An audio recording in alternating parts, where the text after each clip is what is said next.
नमस्कार दोस्तों। महागाथा की ये कहानियों की सीरीज चल रही है। आज हम 41वें अध्याय पर पहुंच चुके हैं, जिसका टॉपिक है गणेश को मिला जीवन। इससे पहले अध्याय में कद्रू और विनता की शर्त में हमने देखा कि कैसे एक शर्त ने सिर्फ दो बहनों का भाग्य ही नहीं बदला, बल्कि आने वाली पीढ़ियों की जिंदगी भी तय कर दी। विनता की हार ने उसे दास बना दिया और कद्रू की जीत ने नागों की शक्ति। लेकिन महागाथा हमें बार बार यही सिखाती है कि भाग्य स्थिर नहीं होता, करुणा और चेतना उसे बदल सकती हैं। इसी भाव भूमि से जन्म लेता है यह अध्याय गणेश को मिला जीवन, जहां मृत्यु भी अंतिम सत्य नहीं रहती और प्रेम, विवेक और संतुलन से एक नया ईश्वर जन्म लेता है। इस कहानी की समरी कुछ इस तरह से है। गणेश पार्वती के जो पुत्र हैं, अपने कर्तव्य का पालन करते हुए शिव को द्वार पर रोकते हैं। अज्ञान, क्रोध और अहंकार के क्षण में शिव का त्रिशूल चल जाता है और गणेश का मस्तक कट जाता है।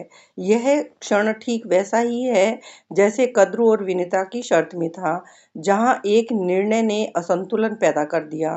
पार्वती का दुख प्रलय बन जाता है, सृष्टि कांप उठती है। अब शिव को समझ आता है कि शक्ति के बिना शिव अधूरे हैं। वह गणेश को जीवन लौटाने का वचन देते हैं। देवगण उस प्राणी का सिर लाते हैं जो उत्तर दिशा की ओर मुख करके सो रहा हो, और हाथी का मस्तक गणेश को मिलता है। यही से जन्म लेते हैं गणपति, जो न सिर्फ शिव पार्वती के पुत्र हैं, बल्कि विवेक, बाधनाशक और आरंभ के देवता बन जाते हैं। तो यहाँ कहानी शुरू होती है, गणेश को मिला जीवन। पार्वती रो रही थी। कार्तिकेय की तारकासुर पर विजय ने उन्हें गौरव से भर दिया था, परंतु कार्तिकेय जितना अधिक युद्ध के लिए जाते, पार्वती उतना ही कम प्रसन्न होती, क्योंकि वे फिर उन्हें कम देख पाती थी। देवताओं के सेनापति कार्तिकेय निरंतर युद्धरत रहते थे। उनके आगमन ने पार्वती के भीतर की मां को जगा दिया और उनकी अनुपस्थिति ने उन्हें लालसा से भर दिया था। उनका मात्र प्रेम बढ़ता जा रहा था, किंतु उसे ग्रहण करने वाला कोई नहीं था। ब्रह्मांड ने उनके पुत्र को उनसे मांग लिया था, तो वे कर भी क्या सकती थीं। दूसरा पुत्र। पार्वती हिचकिचाई। किसी ने उनके कान में कुछ कहा, किंतु वे अकेली थी। तो क्या वे शब्द उनके भीतर से उपजे थे? क्या यह उनकी अपनी आवाज थी? क्या उनके विचार पंख लगाकर आए और उनके हृदय को झकझोर गए? पार्वती मुस्कुराई। क्या ब्रह्मांड ऐसे ही कार्य करवाता है? उन्होंने सोचा। सच, क्या वह किसी को साधक बना लेता है और विचारों को इस तरह आरोपित करता है कि वे क्रियाओं में बदल जाते हैं? पार्वती बैठ गई। एक और पुत्र होने से उनका ममत्व संतुष्ट हो जाएगा। वह न केवल पार्वती का प्रेम ग्रहण करेगा, अपितु बदले में उन्हें भी प्रेम देगा। परंतु शिव उस समय कैलाश पर उपस्थित नहीं थे। महायोगी की कार्तिकेय के बाद दूसरी संतान उत्पन्न करने में रुचि नहीं थी। पार्वती स्नान की तैयारी करने लगी। इसी बीच एक अन्य योजना आकार ले रही थी। महादेव ने कार्तिकेय को उत्पन्न किया। मैं भी ऐसा कर सकती हूँ। पार्वती ने पूरे बदन पर हल्दी का लेप लगा रखा था। कुछ देर बाद वे उसे मल कर उतारने लगी। उतरे हुए लेप से पार्वती ने एक लोई बनाई और उसे बालक के रूप में ढालने लगी। सिर, धड़, हाथ और पैर, आंखें और कान लोई आकार ग्रहण कर चुकी थी, जैसे भ्रूण ढलता है। यह बालक पार्वती के गर्भ से नहीं, अपितु उनकी हथेलियों में ढल रहा था। उन्होंने उसमें प्राण फूंकने के लिए आंखें बंद कर ली, किंतु वे फिर रुक गईं। क्या महादेव इसे स्वीकार करेंगे? उन्होंने सिर हिलाकर हामी भरी। मैं कार्तिकेय से प्रेम करती हूँ, महादेव भी इससे प्रेम करेंगे। पार्वती ने श्वास ली। उनका बनाया शिशु भी श्वास लेने लगा। माँ, मेरा पुत्र, मेरा नाम क्या है माँ? बालक ने पूछा। हमारे अनुयायी गण कहलाते हैं, तुम्हारा नाम गणेश होगा, गणपति, गणों के स्वामी। उन्होंने गणेश को पकड़ लिया और फिर छोड़ा ही नहीं।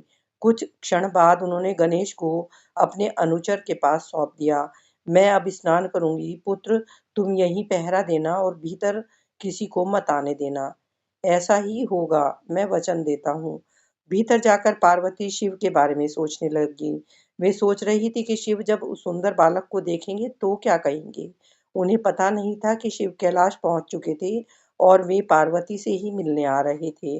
परंतु गणेश ने उन्हें द्वार पर रोक दिया। भीतर कौन जा रहा है? बाहर कौन खड़ा है?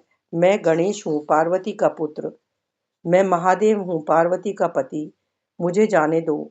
मेरी माँ स्नान कर रही हैं और किसी को भीतर प्रवेश करने की अनुमति नहीं है। आपको प्रतीक्षा करनी होगी। समय मेरी प्रतीक्षा करता है, मैं किसी की प्रतीक्षा नहीं करता। मैं महाकाल हूँ, ब्रह्मांड की कोई जगह मेरे लिए दुर्गम नहीं है। परंतु यह कक्ष आपके लिए दुर्गम है। जब तक मैं इसके द्वार पर खड़ा हूँ, यदि तुम वास्तव में पार्वती के पुत्र हो तो इस नाते से मैं तुम्हारा पिता हूँ। क्या तुम आज्ञाकारिता का अर्थ नहीं जानते? मैं आपका मार्ग रोक कर अपनी माँ की आज्ञा का पालन कर रहा हूँ। आप मेरे पिता हो सकते हैं, किंतु अभी मेरी माँ की आज्ञा आपसे भी अधिक महत्वपूर्ण है। मेरा त्रिशूल तुम्हें मार सकता है। मेरा दंड आपको चोट पहुंचा सकता है। शिव हैरान रह गए। उनके आगे सृष्टि कांपती थी, किंतु यह बालक निश्चिंत खड़ा था। वह अपने दंड को ऐसे घुमा रहा था मानो त्रिशूल से टक्कर लेना चाहता हो। गणेश देवी के कहे शब्दों को मंत्र की तरह दोहरा रहे थे। जिस तरह भृंगी ने केवल शिव के सामने सिर झुकाया था, उसी तरह गणेश केवल पार्वती का नाम जप रहे थे। गणों ने भी गणेश से विनती की, किंतु सब व्यर्थ गया। नारद ने भी प्रयास किया, किंतु वे भी असफल रहे। सप्त ऋषियों ने गणेश को शस्त्रों का पाठ याद दिलाया, किंतु कोई लाभ नहीं हुआ। यहाँ तक कि ब्रह्मा और विष्णु ने भी उन्हें मार्ग छोड़ने को कहा, परंतु फिर भी गणेश ने शिव को मार्ग नहीं दिया। उस बालक ने देवताओं और दानवों को समान रूप से दूर खड़े खदेड़ रखा था। लगता है आज मेरे संकल्प के सामने दुर्बल पड़ गए हैं। गणेश हंसे। बस, शिव की आंखें लाल हो चुकी थी। तू इस तरह अवज्ञा करके अपनी माता का अपमान कर रहा है। ऐसी अंधभक्ति लाभ से अधिक हानि होती है। अब या तो मैं पार्वती से मिलूंगा अथवा तू यम से मिलेगा। मेरी माँ का आशीर्वाद मेरे साथ है। यदि किसी ने मेरे प्राण लिए तो मैं फिर से जीवित हो जाऊंगा। अब शिव ने अपना त्रिशूल छोड़ दिया। वह हवा में उछला और 3 रेखाएं बनाता हुआ बालक की ओर लपका। गणेश ने दंड उठा लिया, किंतु अब तक त्रिशूल ने गणेश पर वार कर दिया था। गणेश का सिर धड़ से अलग हो गया। माँ! मृत्यु की चीख गगन भेदी थी। सब मौन खड़े थे। पार्वती के कदमों की आहट सन्नाटे को चीरती हुई सुनाई पड़ी। त्रिशूल पर मांस की परत लगी थी और उसकी सतह से खून टपक रहा था। गणपति गणों के चरणों में मृत पड़े थे। आदिशक्ति पार्वती क्रोध में उबलने लगी। पार्वती प्रकृति है और वे चिल्ला रही थी। ब्रह्मांड कांप रहा था मानो उसकी परतें उतर रही हो थी। देवी के शरीर से 64 योगिनियां सर्वनाश के लिए प्रकट हो गई। महासागर वाष्प बनकर उड़ने और पहाड़ फटने लगे। 3 लोग विलुप्त होने के कगार पर पहुंच गए। पूरा संसार भयभीत होकर चिल्ला रहा था। तो शिव ने हाथ जोड़ लिए। शांत हो जाओ पार्वती, तुम हम सबको खतरे में डाल रही हो। यह आपने क्या कर डाला? यह उन्होंने नहीं किया, कश्यप ने कहा। यह मेरे कारण हुआ है। मैंने शाप दिया था। आपने शाप दिया था? हाँ। बहुत पहले मेरे पुत्र सूर्य ने माली और सुमाली नाम के 2 असुरों को मारने की कोशिश की थी। वे महादेव के भक्त थे, तो उन्होंने शिव से सहायता की प्रार्थना की। महादेव ने सूर्य को नीचे गिराकर संसार को अंधकार में डुबा दिया था।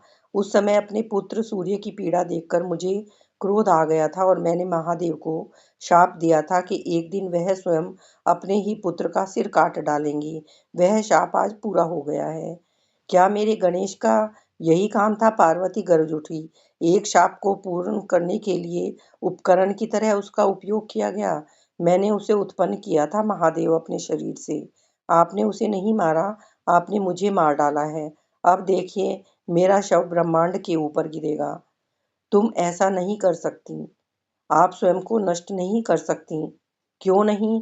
मैंने सती के रूप में भी वही किया था और अब मैं पार्वती के रूप में वही कार्य फिर से करूंगी। आपने मार्कंडे को अमर किया क्योंकि उन्होंने आपको देवता माना था, किंतु आपने गणेश के प्राण ले लिए क्योंकि उसने आपकी अवहेलना की। आपने हमारे पुत्र अंधक को क्षमा कर दिया जिसने मेरा अपमान करना चाहा था। फिर आप हमारे पुत्र गणेश को कैसे मार सकते हैं जिसने मुझे बचाने की कोशिश की। अब आप मुझे बचा पाएंगे अब आप मुझे तभी बचा पाएंगे जब आप मेरे पुत्र को बचाएंगे। आपकी मृत संजीवनी जिस तरह जीवन देती है, उसी तरह गणेश को फिर से जीवित कीजिए। जिस तरह आपने दक्ष को पुनर्जीवित किया था, उसी तरह आपको गणेश को भी पुनर्जीवित करना होगा। परंतु दक्ष को भेड़ का सिर लगाकर पुनर्जीवित किया गया था, ब्रह्मा ने कहा। शिव ने अपने गणों की ओर देखकर कहा, इसका समाधान भी उसी तरह होगा। उत्तर दिशा में मिलने वाले प्रथम पशु का सिर लेकर आओ। ज्ञान की दिशा, हाँ, उसी से गणेश जी को फिर से जीवन दिया जा सकता है, परंतु वह पशु इसके लिए तैयार होना चाहिए। विष्णु ने सिर हिलाया। वह तैयार हो जाएगा। जैसे कश्यप का शाप सत्य हुआ, वैसे ही गजासुर को दिया हुआ वरदान भी पूरा होगा। गजासुर, ब्रह्मा ने चकित होकर पूछा। हाँ महादेव। महादेव ने गजासुर को यह वरदान दिया था कि उसके सिर की हमेशा पूजा की जाएगी। वह सिर अब गणपति की शोभा बनेगा। कुछ देर बाद गण गजासुर का सिर लेकर वापस लौट आए। शिव ने उसे जैसे ही जगह पर लगाया, गणेश ने अपनी सूंड से पार्वती को स्पर्श किया। माँ, आदिशक्ति को दया आ गई। चारों ओर फैला प्रकोप शांत हो गया। ब्रह्मा ने बालक गणेश को आशीर्वाद दिया। आप पवित्र हैं गणपति। पहले आपकी माता ने आपको जीवन दिया और अब आपके पिता ने। महादेव ने घोषणा की, अब से गणेश प्रमुख देवता होंगे, अग्र देवता। सबसे पहले इन्हीं की पूजा की जाएगी। इन्होंने मेरे मार्ग में बाधा डालने की कोशिश की थी, परंतु यह स्वयं विघ्नेश कहलाएंगे, अर्थात जो दूसरों के मार्ग की बाधाओं को दूर करता है।